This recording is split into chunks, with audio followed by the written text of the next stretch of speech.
Go for it. We're live. Hello, everybody. This is the great Jason Lavelle, and I'm coming to you live from the Holland, Michigan studios. I'm losing my microphone. Ah! Coming to you live from the Holland, Michigan studios in my basement, the closet, where I'm locked away from everyone else. And this is another episode of Spilling Ink, your favorite author talk show.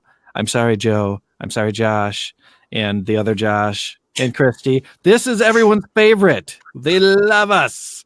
All right, I'm kidding. I don't know if you guys love us or not, but I've got the lovely Miss Katie Solitis. She doesn't want to join in on this conversation. And then the guest of the century. It is the great and powerful Mr. Thomas Anthony Lay. Thomas. Good evening. Oh, yes. We need like an applause sound effect to go with that. Let's make our own. Thomas, tell us a little bit about yourself. Tell us what you do. So, my name's Thomas Anthony Lay, and I am a dark fantasy author, the god of the Naeisus universe, if you will, but a mere mortal in our own, sadly. So the debut novel in the Naeisus universe has just come out, and it's already broken records within my publishing house, which is Retiscu. It's had more digital pre-orders than any other book within Rhetoric Askew. So we're really pleased with that. It's been getting some incredible reviews, and it's called The Age of Reckoning Volume 1. So it was the first part of a trilogy set in the world of Naeisus. Age of Reckoning. Ooh, I like the sound of this. I've got a what's the website for Retiscu? I believe it is just rhetoricaskew.com. Okay. They're going to kill me if that's wrong. Well, I'm gonna go find it, and if it's wrong, we're calling you out. I mean, if you Google it, they are the first results. So Jason's on fire tonight. We've already got a comment from Joe. Uh-oh, what a Joe! You shouldn't have talked crap about other people's shows. You're in trouble. No, damn it. Oh, sorry, Joe. Oh, so tell us a little bit about the Age of Reckoning. So the Age of Reckoning is set in a time where the whole of Naeisus is at war. So there's 5 unique races in Naeisus. There are humans, obviously the race of man. There are the Forsaken, which are basically undead, but not like zombies. They're like a unique spin on undead. There are Wolven, which are like giant wolf people. They're awesome. And there are Marusai, which are amphibious beings, and then Corcrenis, which are like giant earth demons. So everyone's at war because there are 6 crystal shards of immense power that, when brought together, form a crystal that the bearer of which can shape the world how they want. So everyone's fighting for these shards because they want the power. They want to decide how the world looks. And then one king of man, King Areth III, at the start of the Age of Reckoning, decides enough is enough. And his son kind of inspires him a little to bring peace to the world, as his great times 100 grandfather did many solar cycles ago. So he thinks, I can do this. So he sets out on a journey to bring peace. Obviously, that may be a little naive of him, thinking it's simple. So he encounters many obstacles in the way. Like cats. Well, it sounds awesome. I can't see you guys, but it sounds awesome. No, so you said they're humans, but did you say there were other creatures as well? Yes. So the wolf creatures, are they like shifters, or are they actually like half man, half wolf all the time? So they're no part man. They basically evolved from forest dwelling hounds. Sorry. So they've evolved, and they have an intelligence. We can't print this. Equal. No. Damn it. They have an intelligence equal to humans, basically, but they have a very different style of society, being very heavily based on their primal animalistic wolf. So very instincts. much pack hierarchy, alpha wolf type leader. Yes. Okay. So now, do they walk on hind legs, or do they walk on all fours still? They walk on hind legs, but if they need to run, they drop down and they're off. So are these? They're kind of like a reverse werewolf kind of things, maybe? Yeah, I get like they're like what a werewolf is when it's a full moon, but permanently. Oh, okay, all right. Yeah, kind of like that. But they're pretty damn big as well. And how do they speak? So within their own society, they speak using body language and grunts and howls and things like that, like normal. But the leader, who's called the Ulf, which means wolf in Norwegian, he or she, whichever's the most powerful at the time, can speak a few words of the common tongue because they use it for diplomacy. When I say diplomacy, the Wolven are very, very into themselves and they shun outsiders. So their diplomacy normally ends with "get out or I'll eat you." That sounds about right. See, It's there just for you, Joe. Just for you. Not 5 Twitter. minutes in, and we've already got a request for you to say Twitter. It precedes me. I'm going to have to bring out like an audiobook of just Twitter, but I like it. I don't know if famous for something, at least it's something funny, right? I don't know if it would be copyrighted or anything. So I'll have to get in contact with Twitter and be like, look, can I just be your spokesperson? Because there you go. Perfect marketing opportunity. Well, and I'm looking at your book on Amazon right now. It looks awesome. Thanks very much. Yeah, So you said you're a record breaker for Redescue already. So tell us what your book has done so far. So so far it has surpassed the highest number of digital pre-orders within Redescue. So yeah, and that's awesome. a title. That's pretty awesome. Yeah, I felt when they told me, I was just like, what? It's amazing. But I'm hoping to break that record with book 2. So okay, now you're with an indie publisher, so we've got a small publisher here, and we talk a lot to various types of authors, whether it's indie or traditional, and we'd like to kind of outline the different processes of how publishing works. So indie, obviously, Jason, indie obviously is do it yourself. What's it like working with the smaller press? Do you have a lot more say in what happens to your book, the cover, things like that? Yeah, I personally love it. It's totally different to how I expected. There's much more of a personal aspect with it. They're much closer to you. You feel more like part of a family than sort of just another author for another publisher. So when they first brought me on board, they showed genuine excitement for my story, and they seem to care about it as a story rather than just. I didn't do that. That was the cat.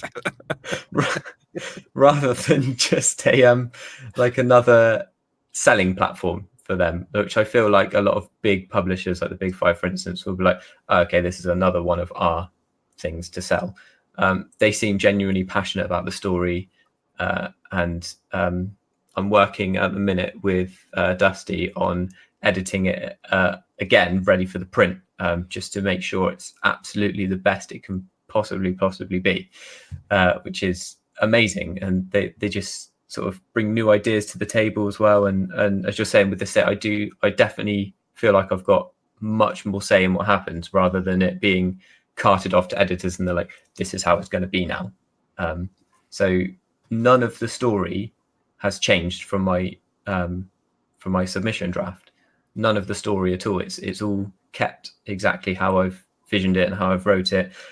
Some suggestions have been made for like character mannerisms and things like that, but the story from start to finish is exactly how I wrote it. So they're not like cut this chapter and keep this character alive. And that's good to know, because a lot of times, with indies, you have 100% control. You hire the freelance editor to do it and they edit the book. They don't tell you how to change it. But when it comes to a publishing house, if they have a different view on what it should be, or if they have a different style, they may try and alter your book to fit their company style. Jason, you dealt with Evolved. Were they like that? They had more control than some indie publishers. I still like when they were doing edits. The editor was going through everything and doing track changes edits. And then they would send it back to me and say, these are the edits we think you need to make. And I could go through and accept them or not accept them as I saw fit. And all of them, well, all but a couple of them were were good and acceptable changes. It's mostly, mistakes, typos or mistakes in wordings or using this type of verb when it should have been that type of verb. But I've heard from some people, actually a lady I'm going to be talking to shortly, Stacy Feilich, and she's with a traditional publishing house, but they're smaller. They're not a small press per se, but they are a smaller publishing house. And she was telling me that once she sent them the manuscript, there was so much back and forth and so many changes that they wanted that even though she was involved with the process, at the end of the line, she felt like the book wasn't even the book that she had written anymore. And I was like, were you happy with it? Were you sad with it? She was like, I ended up loving it, but she's like, I felt like part of me had kind of been stripped out of it. Maybe a little bit of her voice had been taken out of that. So, and that would be really frustrating. And I just signed up with Three Furies Press from our friends who are on the show often, Isa and Julia and Rebecca. Julia's in the audience today. Hi, Julia. I'm very, very happy to be working with you guys. And already the difference between working with them versus Evolved, the small press I was working with last year, is incredible. The atmosphere is so relaxed and comfortable, and we're actually able to have conversations. Whereas Evolved, while they try to be accommodating, they're not as approachable. It's, you're going through this person and then this person and then hoping that person will get back to you. Whereas with Three Furies, it's like, I know these ladies and I can talk to them and they know what I'm going through as an author because they're all authors as well. And I think that's an awesome thing to have, is people that understand you and understand what it's like to be an author trying to get your book out there and reach people, because authors can be fragile little creatures sometimes, and we can be sometimes we can and sometimes we really need people to hold our hands and get us through some of the dark shit that we're going through with trying to share our passion with the world, because it's a scary process. But so bottom line is, yes, Three Furies has been awesome, and I'm a big fan of small press publishers because just what Thomas was saying, that you have so much more control and you can communicate with them. And if you get the right publisher for you, I think you're going to have a great time with it. And who knows if we're going to make tons of money? We'll all cross our fingers for that. But as long as we're enjoying the process, right? As long as you're not pulling your hair out, because you've got such nice hair. Did you recently get a haircut, Thomas? It just looks so sharp. Wow, thanks. It's too short for my liking, but thanks for the sharpness. I'll take that. What the hell? What is happening here? Wow. You just digged them up so much, and here they go. I heard, what I heard about Three Furies? I heard that they're just bad guys. They're all so bad. Rebecca, if you want me to just kick him out of the chat, just say so. I'll go to sleep, man. I'm so tired. No, but that's important. I think we should talk about that, about finding the right press for you, because it's not always just indie or just traditional. There are a lot of different options in between, and finding whether it's, the small press or the What did he say? I'm still rocking in my corner in the fetal position from his hurtful words. Wow, Jason. Joe, you gotta know that that's not cool. Katie sends me a script before every show. It's all scripted out. That was her writing. So Katie, you were saying something intelligent, and I totally. As usual. I think we need to turn this into a morning radio show kind of thing. Just Jason's derailing hour. I'm telling you, we've got to do our pop culture show. And yes. I joked about it at first, but then my wife heard it and she was like, you totally got to call it Pop Tarts. It would be hilarious. Yes. I would do that. I would so do that. Oh, goodness. Oh, Julia wants to hold my hand. You are so sweet. Oh, the Three Furies. I forgive Rebecca. Isa and Julie, you guys are awesome. Rebecca. Although Rebecca writes a mean erotica. Let me tell you that. I did an ARC of her book. What is it? Keep Her Safe, I think was what it was called. And It was good stuff, man. It was really, really good stuff. And I think I told her that no, damn it. I'm gonna shut off my computer so she can't get me. But no, it was so good because sometimes erotica is just totally crap. It's either all like penthouse letter sex and it's just kind of gross. Tell us how you really feel. Don't hold back. Well, or it's all lovey-dovey crap. And I was like, no, I need a nice balance of both. I need some good realism, and it really nailed it. So I was pleased because I haven't read any of Rebecca's books before. So it was an interesting introduction. And it's weird. You know what's weird, Katie, is when you write erotica or someone writes erotica and they ask you to read it. Mm-hmm. And then you've got to talk to them as if they're a normal person when you've just read their sex stuff. I'm like, this is weird. Is this based on personal experience or? Yeah, Jason, you've sent me yours before. Yes, that's true.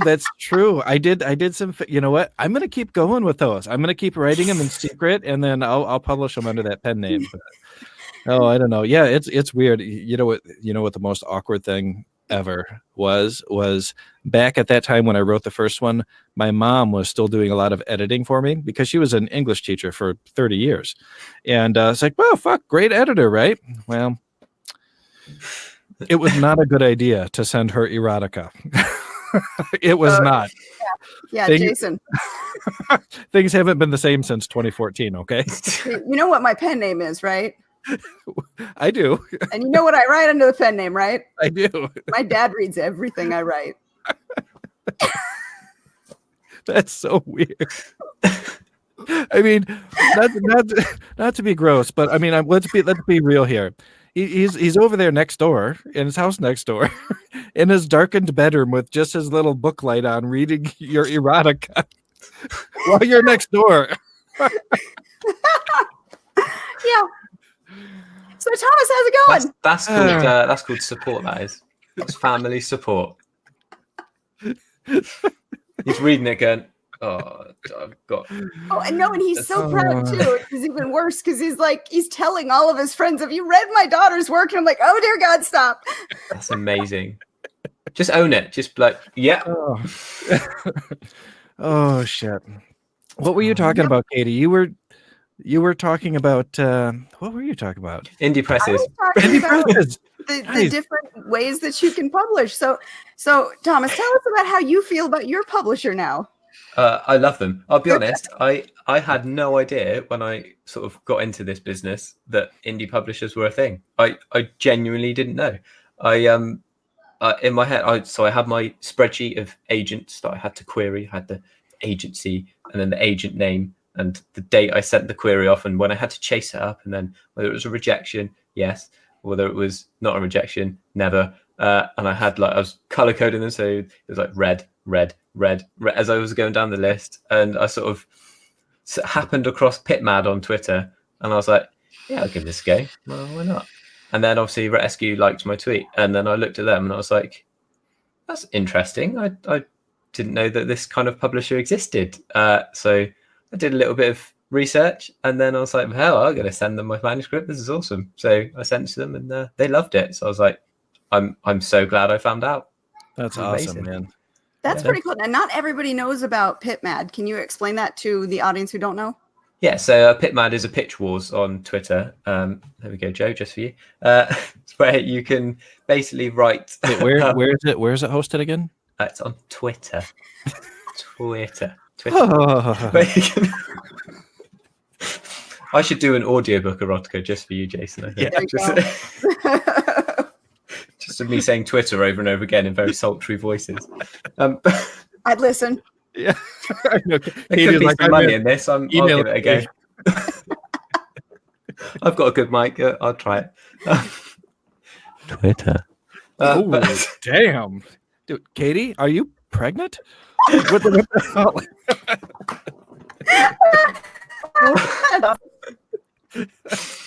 what were we talking about right now for just completely off the rails giggling?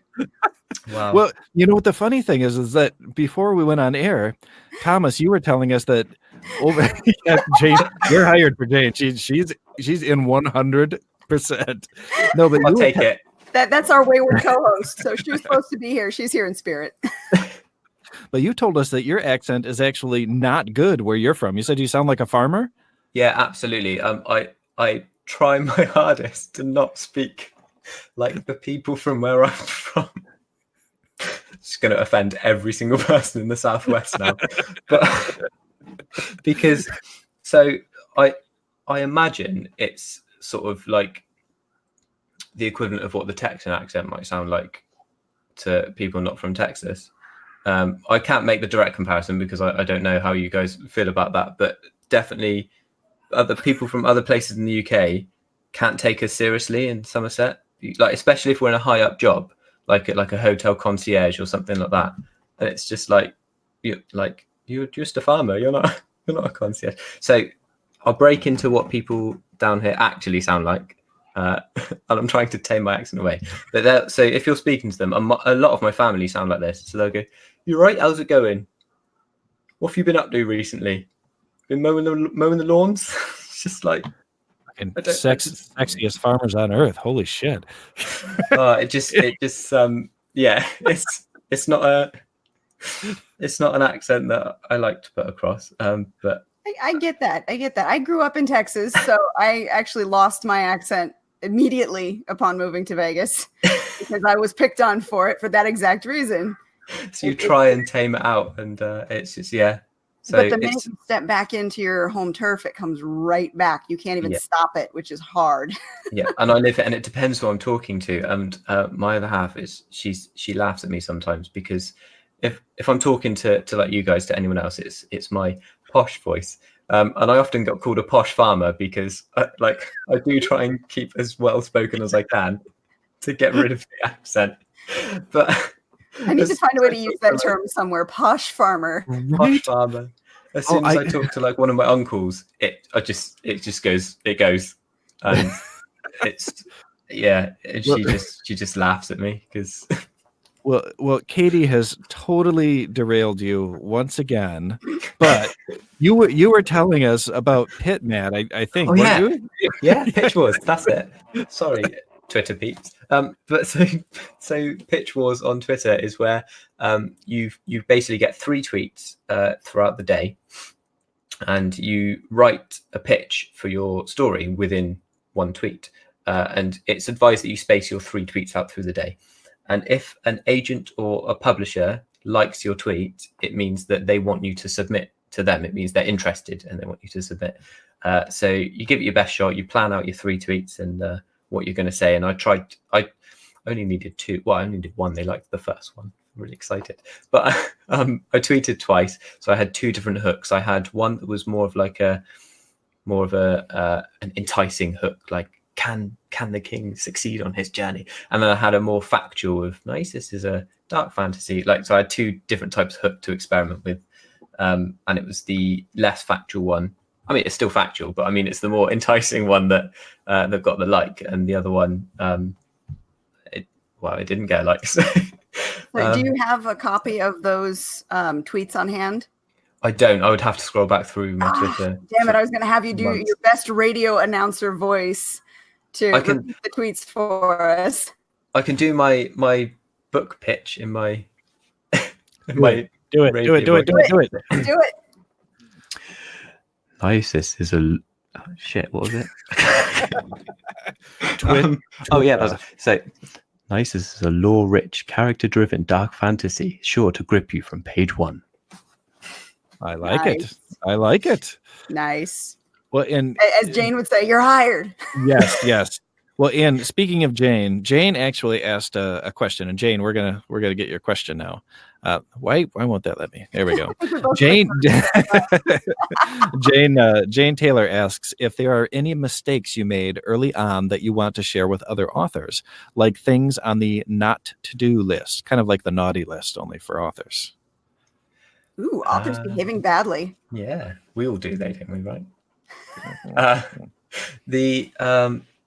The not to do list. That's a really tough question, because does it pertain to writing or to publishing? Like to the road to publishing. This is a question for you to answer however you see fit, as long as you use that that Southwest accent. Oh no. I need one of my uncles to come in so I can like. So mistakes I made early on was probably not doing enough market research into how to be published, and then when it came to figuring it out, it was very daunting, and I was like, "Ooh, is this something that I can do?" And but I pushed through, and I went, "Yes, of course it is," and then I did it.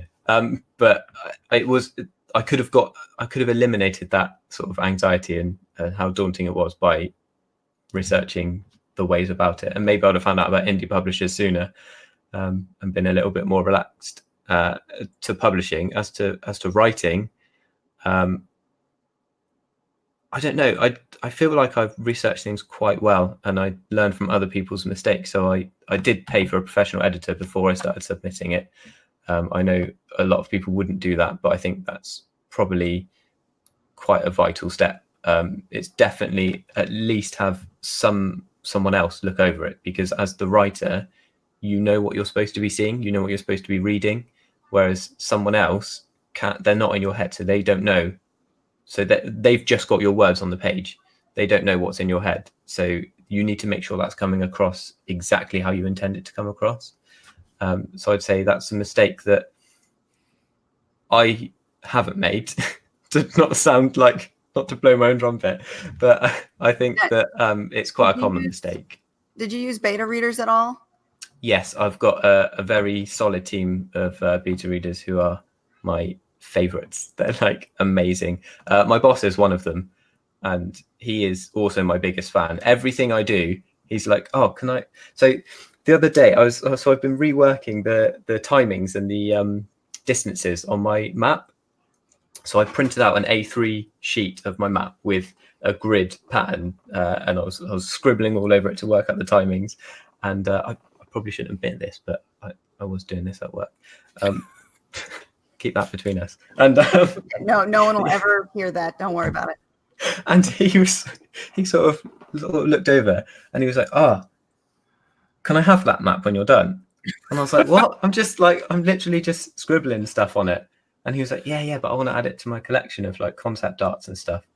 And I was like, but it's just for like, honestly, do you want? And he's like, yeah. So I finished with my scribbles of like, this is 400 kilometers, and it would take 3 days on the back of a kiteling to get there.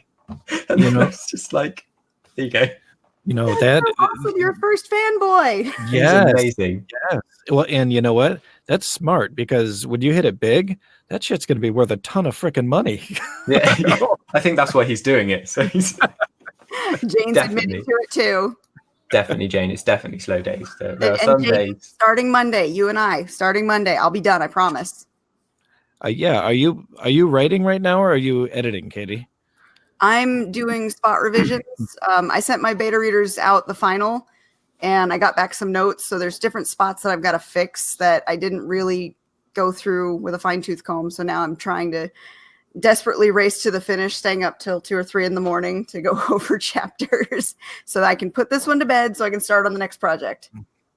Is this the one that Jane that you're working on right now, or? That's the one I'm going to be starting. This one that I'm doing right now is book 4 in the Asset series. Oh, okay. Exciting. Yeah.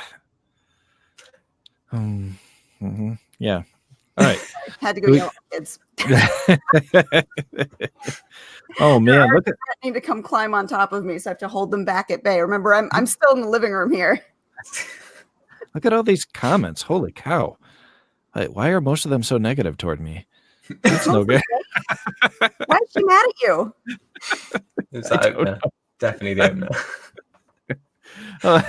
So who do you think were your oh man, this isn't a question that us authors get asked a lot, but it's still a fun author question. Who are your biggest influences as an author, do you think? It's always just every time someone asks me, I like forget the name of every other author in existence. And I'm like, who did the book about the rings and the something jewelry? And then I'm like, how that happens. Like Obviously, I have to say J.R.R. Tolkien. Like, I know he's such a common, but he's as complex as his work is, and I know it's not the most popular fantasy book with a lot of authors as well. But you can't deny that he's kind of the grandfather of fantasy, isn't he? He brought it into the mainstream, definitely. So he's obviously a massive influence. Douglas Adams is probably my favorite author, because Hitchhiker's Guide to the Galaxy must be the only book I've read more than once. Like, I'm not a serial rereader because I read so slowly. I hate my reading pace; it's horrific. So I don't have time to reread because my to be read list is like 1 million books long, and I can't afford to reread books, otherwise I'll never get to the ones that I need to get to. I gotta stop you there because I'm one of those slow readers too. So slow readers unite. Yes. When you read, though, I'm guessing that you're probably reading not slowly because you're slow pacing yourself, but you're actually taking in all of the details. Yes. So when you finish a book, you can probably recall a lot of those details just off the top of your head. Whereas I've got a friend who can read a book in 2 hours, and while she knows the basics of the story, she can't recall any of those specific details. So she's more like skim reading. Where you're really taking it in, it might take you a while to get through the book, but you're going to memorize almost everything you've read. Yeah, I often reread paragraphs like as I'm reading through. So I'll read a paragraph and then I'll be like, oh, that was cool. Hang on. And then I'll read it again and I'll be like, yeah, I get that. So like recently I've been reading, I've started the Witcher series of books. And I'm reading the first one at the minute, The Last Wish.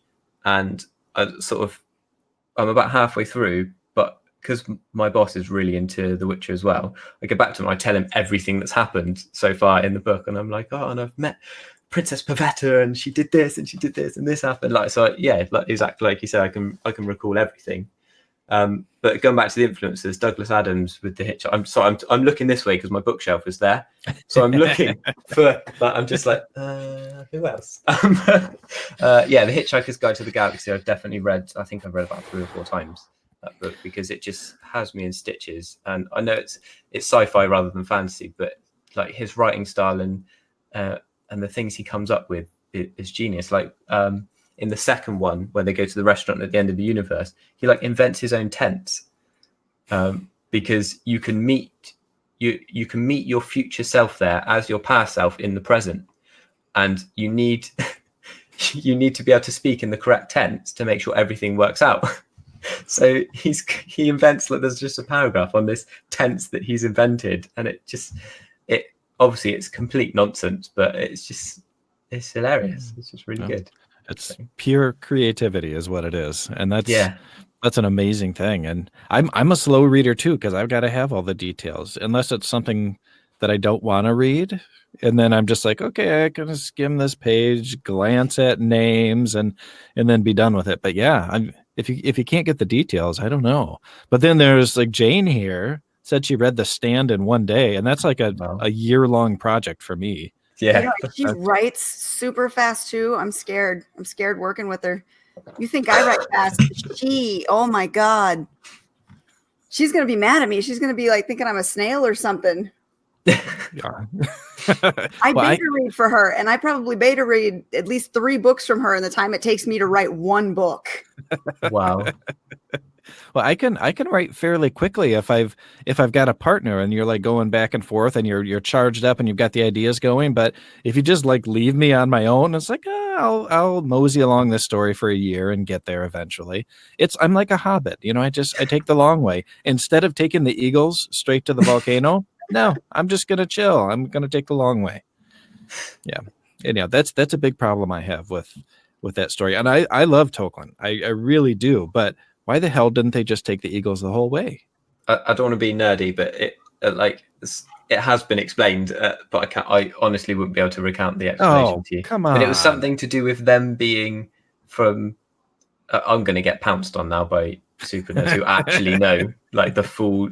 But it's from them being a superior race, similar to like what Gandalf is, and they're not allowed to directly interfere with. Okay. Because Gandalf himself is so powerful that he could like fart the army of like the orcs down if he wanted to, but he's I don't know, legally not allowed to. I don't know what it is, but Only he's supposed just to not observe allowed. and not interfere unless he, Yeah, guides people yeah, to do that the kind. right thing. Yeah. I think we need to have some real Lord of the Rings nerds on here to have a discussion about To this and explain it. get deep into it, because We could do that. We could do that. He's yeah, allowed to like guide, I think, but not. Okay, all right. Well, I don't know. Gandalf gets all up in there a few times. I mean, he's meddling.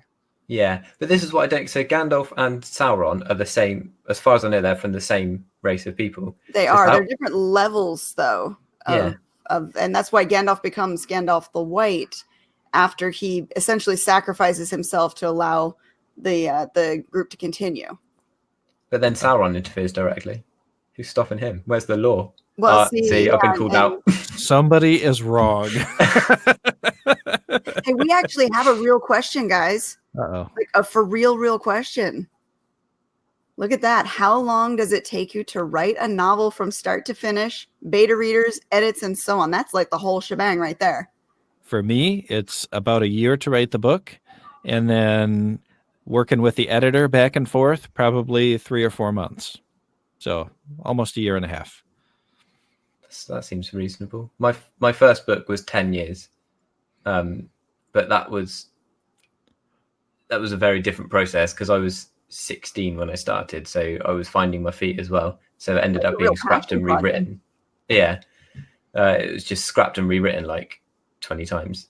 Is that this book that you have out now?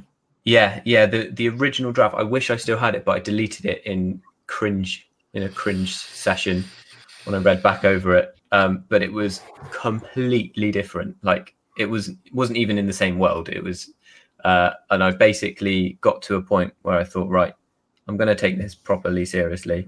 And I took the few elements I really liked from my original draft, and then I made it into something new. And then I crafted the World of Naeisus around those few elements. And it really was just 5 or 6 elements that I really liked, and then most of the names. But the original one was just weird. To put it into perspective, though, when you're writing epic fantasy or high fantasy, the world building itself is like an entirely separate entity. So you're building the world and then writing the story within the world. So it's going to naturally take you a lot longer because you're not only writing characters, but you're writing the world, you're writing everything in the world, how it interacts with each other, food, plants, animals, everything that lives within that world, magic systems, science, technology, all of that stuff you have to come up with and you have to make sense of before you can actually have your characters interact properly within the world. So that does take a lot of time. Yeah, and when that's done, obviously the second book is much quicker because you've already done the world building for the first book. So my second book, I actually wrote the first draft in a month because I did the NaNoWriMo challenge. So I wrote 50,000 words for it. And I write my first drafts as like word vomit. I know you do the same, Katie, don't you? When you just spew it out, you don't care about spelling, grammar, you don't care about plot. Well, you obviously got the plot, but you don't care about like the interactions with the characters. You just write the basic plot in as much detail as you can get down, and then you sweep it through with the edits. So the second book is done, the first draft of it, and I'm working through that edit stage at the minute. So I'm on chapter 10 of 19, I think, and I'm doubling the length of each chapter as I'm going because it's obviously you flesh it out, you make the characters real, you make the dialogues and the interactions real, you start describing things in more detail rather than just going, and they went to a spire that was kind of cool. And then my first drafts are hilarious because I literally write what I'm thinking. So I'm just like, one of the funniest ones, which I nearly forgot to take out actually. One of my beaters found it, highlighted it and sent it to me. And one of my favorite characters, Lavana, and I just put Lavana glowers or some shit just to show her discontent. But then after my edit, then I get my beaters on it and I'm like, just read it. They often sort of read it as I go. I say like, well, I'm up to chapter 9, so you can only read up to there. If you read any further, I'm going to ignore your comments because I've not done the edit yet. But yeah, so they kind of read as I go, and then I address all their concerns and issues, and then I do another edit, and then I submit, and then go through with an editor, like professional editor, and then do those edits. So sorry, that's the cat again. Sorry. She likes these comments. No, what's interesting, guys, is my writing process is kind of the opposite as from you guys. No, we can't do all the comments at once, Leah. So when I write the first draft, I'm putting it all down. I'm putting it all on there because I am really terrible at revisions.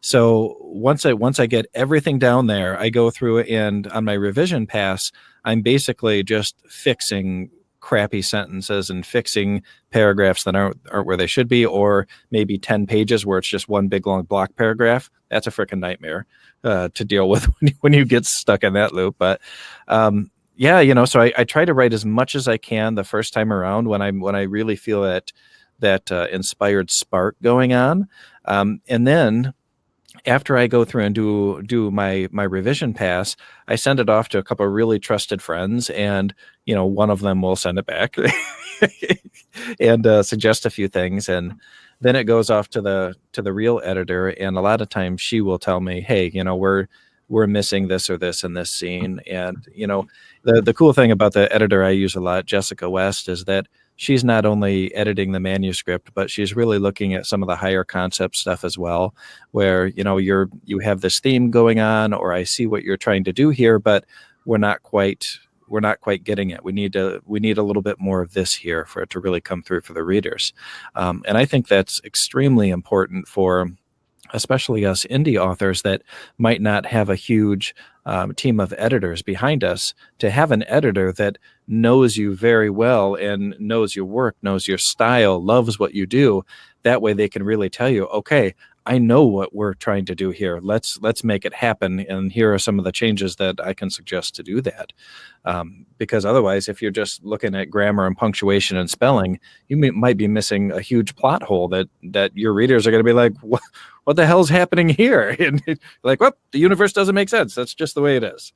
And then you're in Doctor Who land, but which is great, by the way. I do love Doctor Who. What season are you up to now?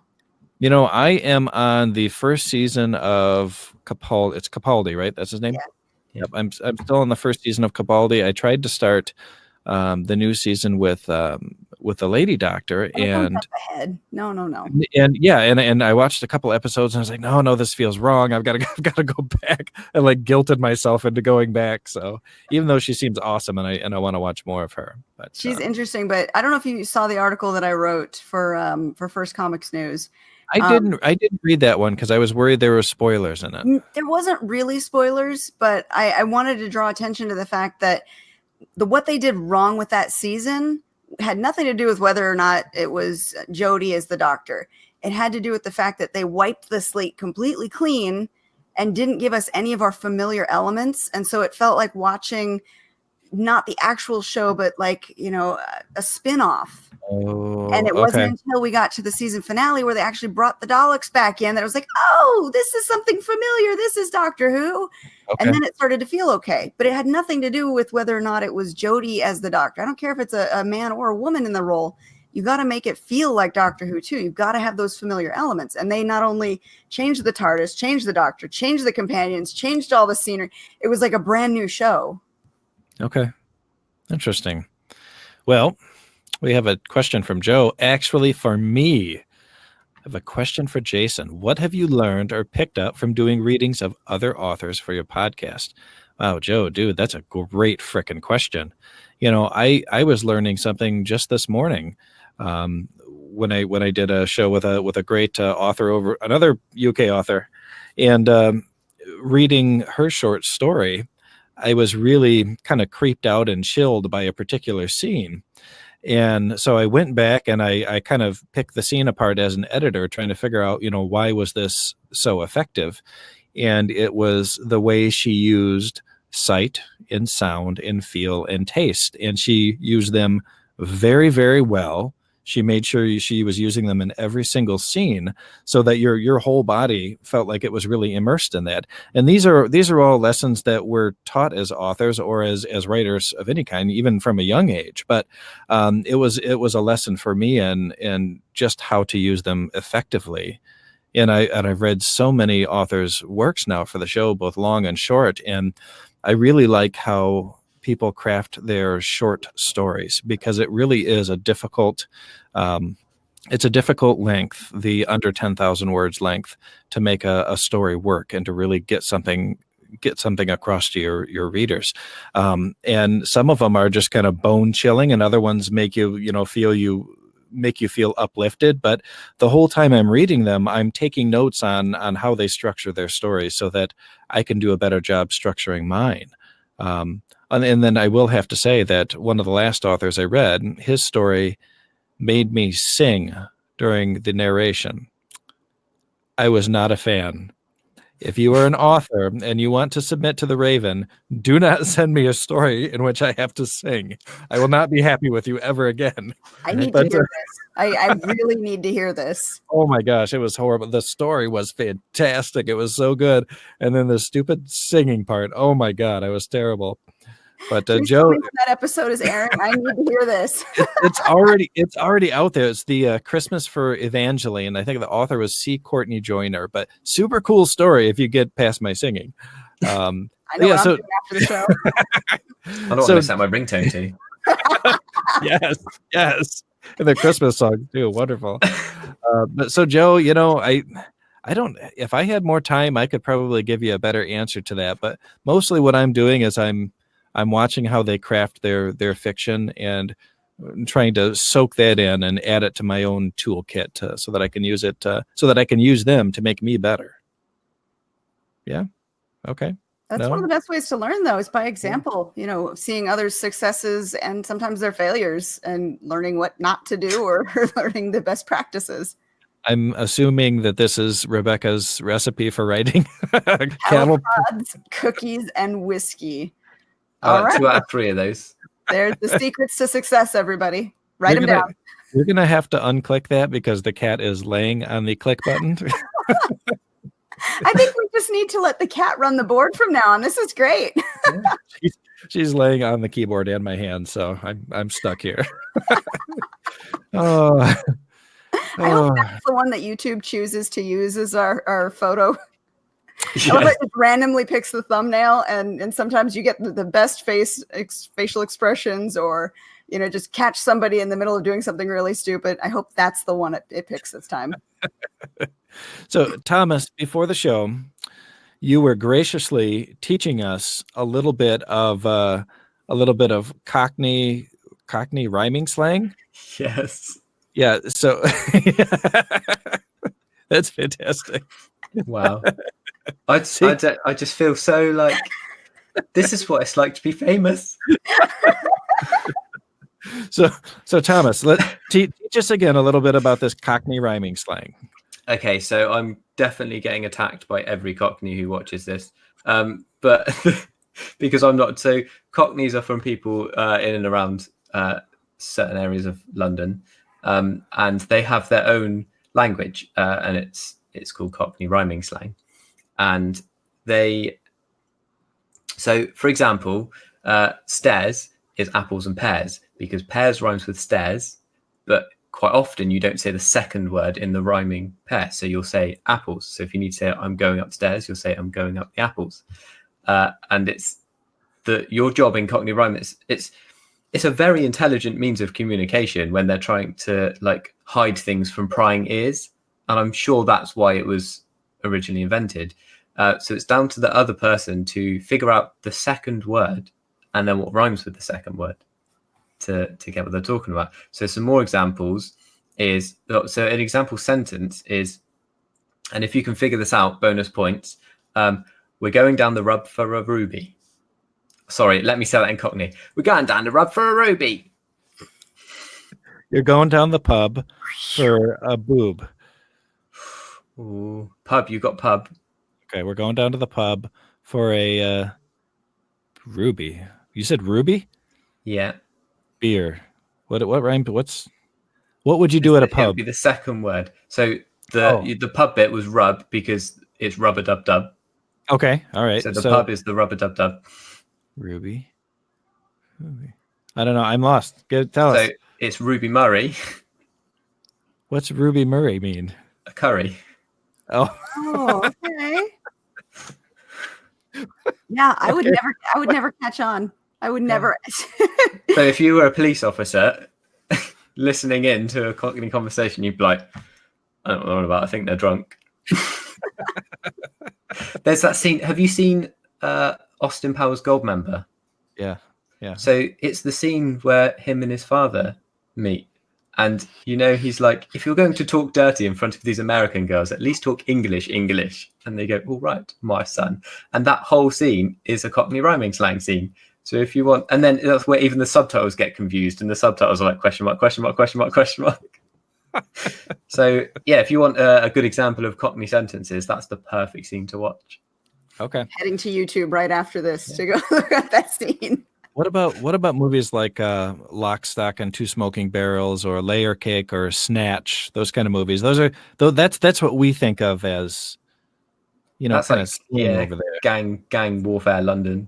Is that realistic, or is that just all bullshit? I mean, it's very dramatized. There's not there's gun crime isn't really prevalent or a thing at all over here.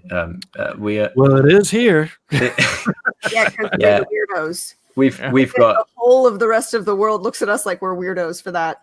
Yeah, the whole of the UK is very opinionated on every time there's something in the States. Everyone in the UK is like, why haven't they banned guns yet? And it's like, we just don't get it. As a representation of America, we're saying the same damn thing over here too. We're sorry. We aren't doing it. We're sorry. We're trying. To be honest, too, because right at the end of the school year for my oldest, she's in high school, the very last day of the week before the end of school, they had a gun threat at her school. And we heard about it through the grapevine. We didn't hear about it through CCSD actually sending parent emails. So I heard it from my daughter, her friends. I heard it through Twitter. I heard it through Facebook. And finally I said, I'm not going to send her to school that day just because I'm not going to take the chance. And then that night, right before I was going to send her to school, we get the official message from CCSD telling us that there's no problem, but there'll be extra police there. Well, I got to tell you, scary. We are not going to get into this conversation because we do not do this on spilling ink, and because Jason over here will just go batshit. So, what makes your dark fantasy dark? What's dark about it? It's very unexpected, and so obviously when I'm writing, I know what's going to happen. I know the plot. So to me, the twists aren't twists because I'm like, I can see that coming because I'm the one that builds up to it. And I just read Joe's thing. The word pikey is highly offensive to the people it pertains to, and I've known people to be horrifically beaten up for referring to someone as that. So don't say pikey if you go to the UK. Yeah, don't. Cockney's fine. They're Cockneys. They know they're Cockneys. Oh, I'm a Cockney. Like it's just sort of there. But pikey's, that's. I think we need a lesson now on British words that we are allowed to say. And right. Because I was just telling Mike and Pippa, I was like, yeah, man, we got to come to Scotland and visit. Now, but I'll go to Scotland and get my ass kicked now with some of this stuff. I'll be trying to rhyme words like sheep and goat, or I don't know. I'll figure it out. Have you ever seen that they do this every time a big movie comes out, where they have the actors teach you a lesson on how to speak where they're from, and they hold up cards, and there's some that are, I think it's from Wales. The one guy, Michael Sheen, he was trying to give you slang from Wales, and one of the words is the longest word in human history I've ever seen. Yes. So Welsh town. What? How do you even come up with words like that? That's just a bunch of letters. Yeah, there's a comedian that said the Welsh language was just a dad losing at Scrabble.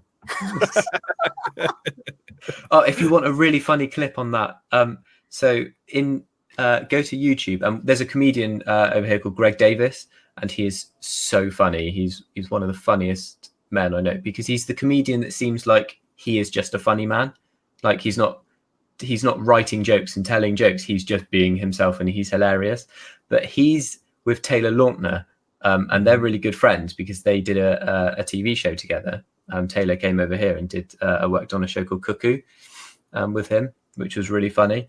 And he's giving Taylor loads of place names to say, and Taylor Lautner's trying his best to read British place names, and Greg's like judging him on it. And it's the funniest video. If you just go into YouTube and type in Greg Davis and Taylor Lautner, you'll see it, and it's so good. Yeah. It's just reminded me of that, and it just cracks me up every time. There's just no understanding of some of these letter combinations. No, definitely not. They're just like, English is such a unique language, and I think we've probably got more influences in our language than most other like languages. And I think British English really preserves it as well, because we're obviously mostly Latin, but then we've got heavy Greek, French, Germanic influences just like now, do you everywhere. use that in your writing where you pepper in like Easter eggs of, you know, pop culture slang or something from where you're from? Yeah, I definitely do. And so I've got a made up language in my book as well, which I've tried not to develop too much because I'm terrible at languages. I've tried to learn about 6 different languages in my life, and I can't speak any of them. But I've been trying to learn Norwegian most prevalently for about 4 or 5 years now, and I'm barely even conversational still. But my made up language is a mixture of Norwegian, English, and Polish. And that's because they're the 3 languages that I can check most easily, because my other half's Polish, so I can check the Polish with her. Some of my best friends are Norwegian, so I can check with them, and the Norwegian that I've learned for myself, and obviously English, because I can just about speak English. So, but yeah, that's why I chose that. So it's like an amalgamation of those 3 languages that make up, it's called Maorish in mine. But there's Maorish and there's ancient Maorish, and yeah. See, now I think that's cool. Like when authors come up with their own languages, and then if the book, you know, gets famous enough, and you have fangirls or fanboys running around trying to speak the language, it's really cool. I'm hoping they'll invent the rest of it for me. What's that? I'm hoping they'll just invent the rest of it for me. There you go. I did Comic-Con 2 weeks ago, and there was a Daenerys, like full battle dress Daenerys, walking around the convention speaking in High Valyrian. Wow. So I was like trying to call her over to get a picture, and she would reply back, and I'm like, I can't understand you, but I recognize some of those sounds. And then she would explain what she just said. And she was brilliant. Absolutely brilliant. Some people are so dedicated as well. Well, just wait till people start tattooing your language on them, like little phrases. Yeah. That'd be amazing. Yeah. It'll be Twitter, only in your Maorish. Now, how would you spell that? Yeah. How would you say Twitter in your made up language? I'll get back to you on that. I'll have to because it's a brand name. Twitter in Norwegian is Twitter, and in Polish it's Twitter. So oh, that's no fun. Come on, man. I'd have to incorporate like tweet as in like the sound that a bird makes in both languages, and figure out or Twitter is a word as well. It's not just a brand. So it's like there is a sound a bird can make a Twitter. So birds are twittering. Twitter. Birds are, yeah. So I'd have to figure out those. I'd have to ask some people and then get back to you on what Twitter would be in Maorish. I think that we've made Thomas say Twitter about 60 times in this interview. So I feel like we've really accomplished our goal, Katie. We had so many requests in the comments, so we just had to make sure that it kept going. Is everybody in the audience happy? I was going to say, if you're not satisfied by now, then there's something wrong. Look for Thomas's new book out later, audio version. Everything Twitter. Well, the audio version is going to be chapter 1. Twitter. Well, I do have a request for you though. I want you to say, "Trust me, I'm the doctor." How shall I say it? As you. Just as me. Trust me, I'm the doctor. So good. So good. Do you think I could be the next doctor? I think you could. You'd be like the rough and tumble version. You'd be like the what's it? The painted one. Yes, or like that Eggsy. Who was Eggsy? The hell was his name? Yeah, in Kingsman. Tarrenton. What's his name? The actor name. Yeah, I don't know. Taron Egerton. I think that's his name. I don't know, but yeah, you're like the rough and tumble guy that came from the streets, and now you're like doctoring stuff and magicaling stuff. See, I got really excited once because when David Tennant turned into Matt Smith, he grabbed hold of his hair, didn't he? And he was like, "Oh, I'm still not ginger." I was like, I am.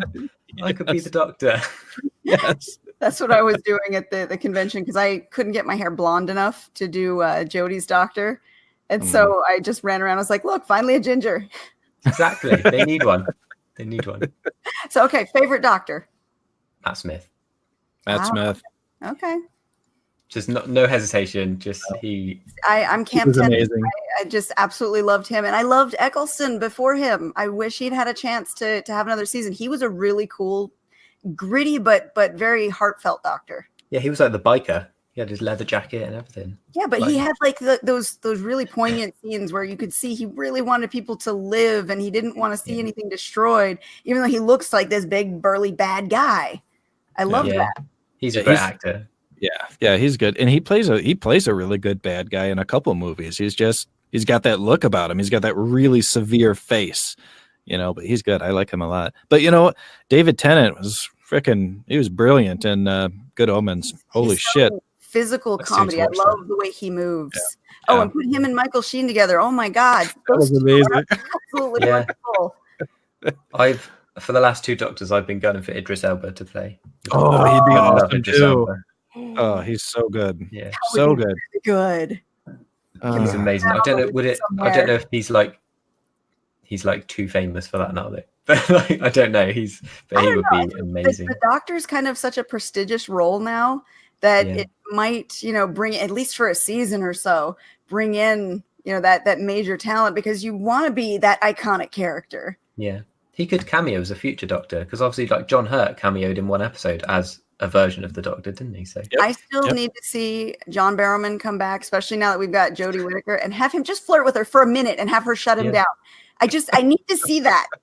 Because I love John Barrowman. I loved Captain Jack. And this would be the perfect opportunity for him to, immediately throw back into the flirt role. Well, he would have to come in his Captina Americana outfit, though. He probably would. To do. Oh, Cat's got my headphones. Oh, my God. I can't hear Captain Jack without thinking of Sparrow. See, and that's how you know what kind of a nerd someone is, too. If you say Captain Jack and they know which one you're talking about. Yeah, but there it is. Yes.